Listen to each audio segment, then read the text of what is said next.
The management of any poisoned patient begins with the universal ABCDE approach for primary survey and stabilization.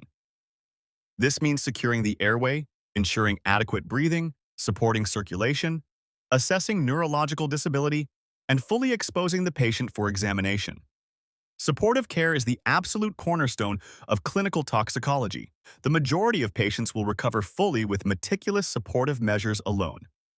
Concurrently, attempt to obtain a history from the patient, family, emergency medical services, or by examining belongings and pill bottles. A critical step is to look for toxidromes, which are characteristic clusters of symptoms that point to a specific class of toxins. One major toxidrome is the anticholinergic syndrome, remembered by the mnemonic: hot as a hare, dry as a bone, red as a beet, mad as a hatter, and blind as a bat. This includes hyperthermia, dry skin and mucous membranes, flushing, delirium, dilated pupils or mydriasis, and urinary retention. Common causes include antihistamines, antipsychotics, atropine, and certain plants. The opposite is the cholinergic syndrome, characterized by the mnemonics sludge and dumb bells. Sludge stands for salivation, lacrimation, urination, defecation, gastrointestinal upset, and emesis. Dumb bells stands for defecation, urination, meiosis or pinpoint pupils, bronchospasm, bradycardia, emesis, lacrimation, and salivation. This is caused by organophosphate insecticides, nerve agents, and drugs like pilocarpine. The sympathomimetic syndrome presents with agitation, tachycardia, hypertension, hyperthermia, dilated pupils, and diaphoresis, typical of stimulants like cocaine, amphetamines, and phencyclidine. The opioid and sedative hypnotic syndrome features central nervous system depression, respiratory depression, bradycardia, hypotension, and pinpoint pupils specifically with opioids. Finally, serotonin syndrome presents with a triad: altered mental status, autonomic hyperactivity like tachycardia and hyperthermia, and neuromuscular abnormalities such as hyperreflexia, clonus, and muscle rigidity, often from combinations of serotonergic drugs like selective serotonin reuptake inhibitors. After stabilization and assessment, decontamination aims to prevent further absorption of the toxin. For dermal exposures, this involves removing contaminated clothing and washing the skin with soap and water.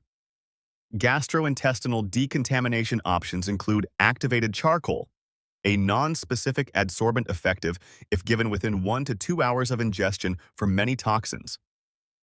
It is contraindicated in patients with altered mental status due to aspiration risk, ileus, or after ingestion of hydrocarbons or caustic substances.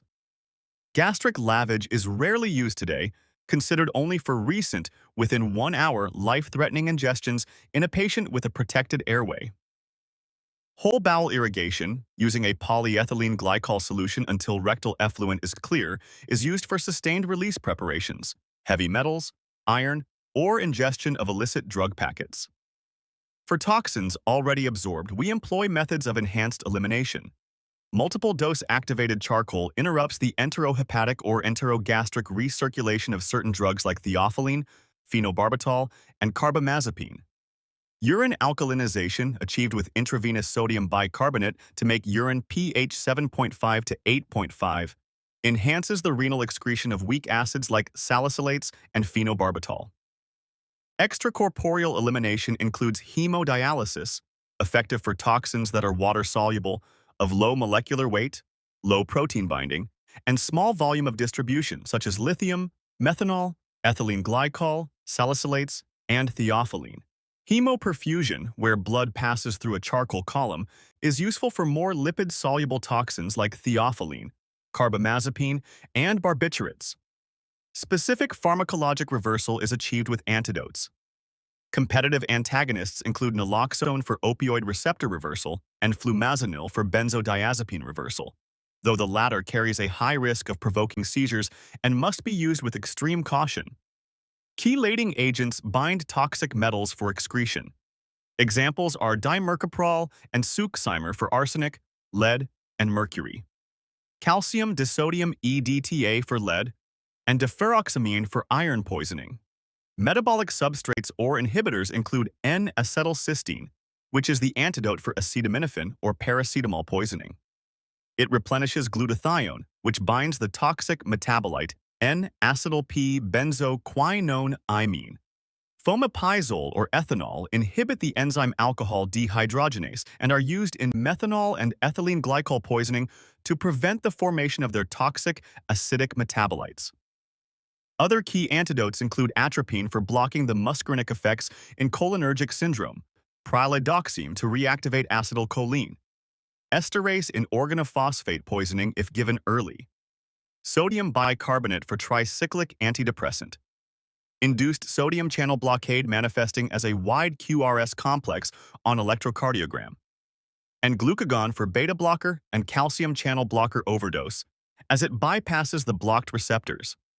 Management of specific high-risk poisonings requires targeted knowledge. For acetaminophen, toxicity is time-dependent. Use the Rumack-Matthew nomogram to assess risk based on serum levels versus time since ingestion. N-acetylcysteine is highly effective if started within 8 hours but still beneficial later. For opioids, the primary threat is respiratory depression, managed with supportive care and naloxone, remembering that naloxone's duration may be shorter than the opioids, requiring redosing. Tricyclic antidepressant poisoning causes sodium channel blockade, leading to a wide QRS complex and hypotension, anticholinergic effects, and seizure risk.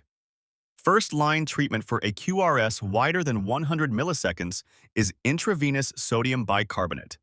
Carbon monoxide poisoning binds hemoglobin with high affinity, causing tissue hypoxia. Diagnosis requires high clinical suspicion and a carboxyhemoglobin level.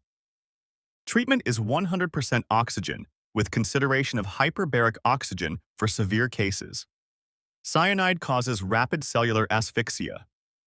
Antidotes include hydroxycobalamin, which binds cyanide to form cyanocobalamin, or the older kit of sodium nitrite, followed by sodium thiosulfate. Throughout management, vigilant supportive care and monitoring are essential. This includes airway protection with intubation if needed, hemodynamic support with fluids and vasopressors, aggressive cooling for hyperthermia, seizure control typically with benzodiazepines, and continuous laboratory and electrocardiogram monitoring to detect complications like metabolic acidosis or cardiac conduction abnormalities. Prevention remains paramount through child-resistant packaging, safe storage of medications and chemicals, and public education. Toxicovigilance monitors poisoning patterns to guide public health policy. Poison control centers provide invaluable 24/7 expert advice to both the public and healthcare professionals. In conclusion, a systematic approach saves lives in toxicology. Always prioritize the ABCDEs and provide aggressive supportive care. Identify the toxidrome to narrow the differential diagnosis. Use decontamination and enhanced elimination methods judiciously based on the specific toxin and timing. Administer specific antidotes when clearly indicated. And never hesitate to consult a poison control center or a clinical toxicologist for guidance in complex overdose cases. Thank you for watching. Don't forget to like, share, and subscribe. See you in the next one.